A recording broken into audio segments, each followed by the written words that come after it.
Ayo, what's good everybody? It's your boy Jim is back with another YouTube video, and in today's video I'm going to be telling you guys all of the best weapons in Destiny 2 Season of Arrivals for both PvP and PvE. Now I'm hoping I'm going to remember to put a timestamp in the description below for when I start talking about PvE, but I'm going to start with PvP first, and I'm going to list off and explain why some of these weapons are the best, and I'm also going to have some honorable mentions. I'm starting with PvP first because there are a lot of pretty good PvP weapons. There is a meta this season, and it's very obvious. All you have to do is play Crucible for 30 minutes and you'll understand the meta. But there's also a lot of things that fit within the meta, so it's not that bad. It's a good meta. I like it, to be honest. I like it. Other people might not, but I do. So let's get into the first few guns that are pretty good in PvP, and they're probably the best guns right now to use in PvP, and those are the 600 round per minute auto rifles. So some of those include Gnawing Hunger, Suros Regime, things like that. I have Suros on me. I use it all the time. I think I have Gnawing Hunger as well, but I use Suros all the time in Crucible, and it's very good. This is my main kinetic weapon to use in Crucible, and then I use a sniper most of the time. Well, since I'm talking about it, why not just get straight into it? The sniper I use is Beloved. This is an old sniper rifle. I think it came out maybe mid year 2, maybe early year 2, something like that, and I still use it. It's got great aim assist, and I also have targeting adjuster on it, so this gun is really good. It's got good aim assist for a sniper and stuff like that. So yeah, let's get into the next weapon, I guess, which is Mountaintop. I personally don't have Mountaintop, but I've been killed so many times by it that I know it's good. And I also have friends who have it, who have told me why it's good, things like that. It's just one of the best grenade launchers in the game. So yeah, the next one would be Wither Horde for PvP. Now this gun, you'd think, based on its perks and stuff, that it'd just be a PvE weapon, but depending on the PvP map you're on, it actually could be pretty good. So, projectiles fired by this weapon blight the target or nearby area on impact, and if you've seen the Wither Horde in action, you know what the blights are. They're these little white circles that pop on the ground, and it takes it's like 3 hits when you're standing in it while playing PvP for you to die, and those 3 hits happen over like 2 seconds. So you step in that thing and you're pretty much dead, unless you can just jump out immediately. You're pretty much dead. The only time the Wither Horde isn't good in PvP is when you're on an open map.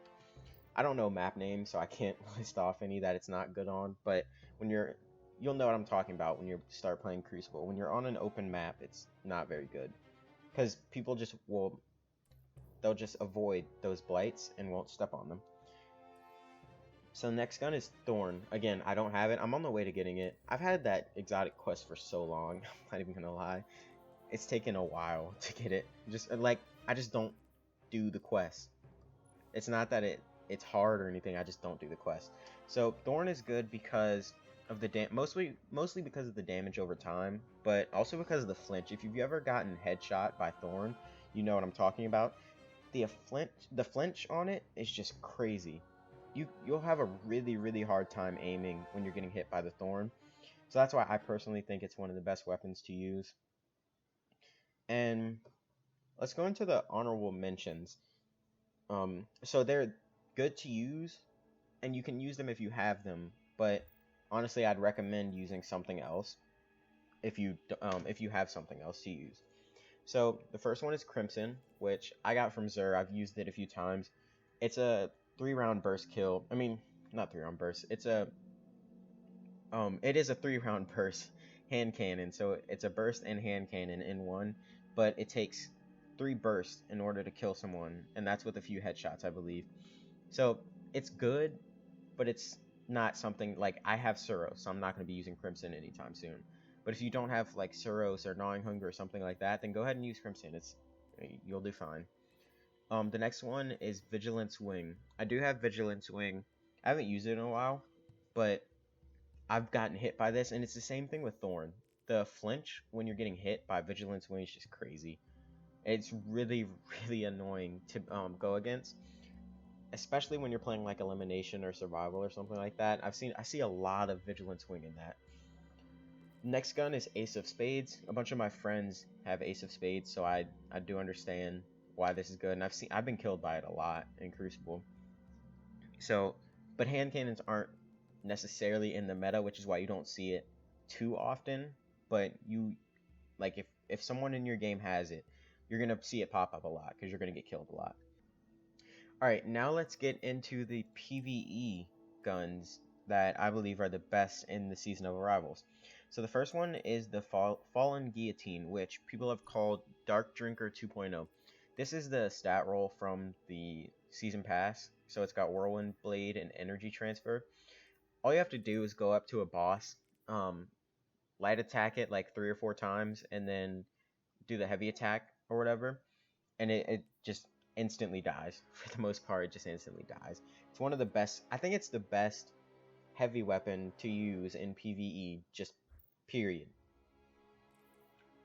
The next gun would be Outbreak Prime, which, except for everyone in my clan who uses it, I don't see this too often in PvE, and I really don't understand why. It might be because it's old or something, but Outbreak Perfected, I called it Outbreak Prime, but Outbreak Perfected is still really, really good in PvE, especially when you're in encounters or whatever that have a lot of enemies. It works really well. The next gun would be Trinity GHOUL, which I don't have, but one of my friends has it. And whenever I'm doing strikes with him and things like that, I never, like, he always has the most amount of kills because he has Trinity GHOUL. But Trinity GHOUL is not just good without the catalyst. You have to get the catalyst in order for it to be good, because here, let's read the trait. Fires an arrow that splits when released. Aiming down sights and fully drawing the bow will both decrease the spread. And then the lightning rod trait, precision kills grant the next shot chain lightning abilities. But when you get the catalyst, I think it's any arc damage that you do grants the next shot chain lightning abilities. So then you just keep getting precision kills or whatever once you get that, and it's pretty close to it's like the Risk Runner but in a bow, and I think it's a little bit better than the Risk Runner, to be honest. The next one would be XENOPHAGE, which I just recently completed the quest for, because like I said, I took a break from Destiny. If you've watched my other videos, I took a break from Destiny for a while and came back, so me and my cousin just finished the XENOPHAGE quest yesterday. And the reason this gun is good, it's a machine gun with a 13-round magazine, which just sounds weird. It's pretty much like a shotgun, machine gun, and sniper combined. It does explosive rounds, which do pretty good damage on boss monsters and stuff like that. And then the next one, it's the only one that's on my PvP and my PvE list, which is the Wither Horde. We already went over the perks and stuff like that, and this is one of those weapons, kind of like how I said with Outbreak, it's very good with a lot of enemies. So it doesn't, but Wither Horde doesn't need a lot of enemies, because it also does pretty good on boss monsters, on bosses. Outbreak does too, but it's not like, Outbreak isn't the best weapon for bosses. There are other good weapons that you should probably use other than Outbreak on bosses, but Wither Horde is up there with everything else, like the Fallen Guillotine. It's not Fallen Guillotine level, but it's still up there with it. And there was a glitch, I think it may have gotten patched, but there was a glitch like last week where if everyone on your team was using Wither Horde against like a raid boss or something like that, there would be one person who'd get 1,000,000 damage or something crazy high like that, and it was a glitch, and the boss would just instantly melt. Again, I think they patched it. I'm not entirely sure about that though, so take that with a grain of salt. So yeah, that's my list of the best weapons for PvP and PvE currently in the Season of Arrivals for Destiny 2. I hope you enjoyed that video. If you did, then let me know down in the comment section below, and if you didn't, then let me know what I could do better for the next video. Make sure you leave a like, comment, and subscribe to my channel if you want to see more Destiny 2 content. And a quick note, on my other Destiny 2 video, I was expecting to get maybe 20 views, because I'm switching from 2K, sort of. So most people, or most of the time when I do things like that, like go off topic from 2K, people don't like the videos. It gets like 20 views. But this one is already at close to 200, I think, in a few days, which is pretty good. So I would like to thank all of y'all, and I've gotten a lot of positive feedback in the comment section, so I really do thank you for that, because it makes the transition a lot better when I'm getting subscribers almost instantly from Destiny 2 content and stuff like that. So yeah, let me know if you like this stuff, and if not, let me know. But you let me know what I could do better instead of just saying, oh, I hate this channel and stuff like that. So yeah, all right, see you guys in the next video. Peace.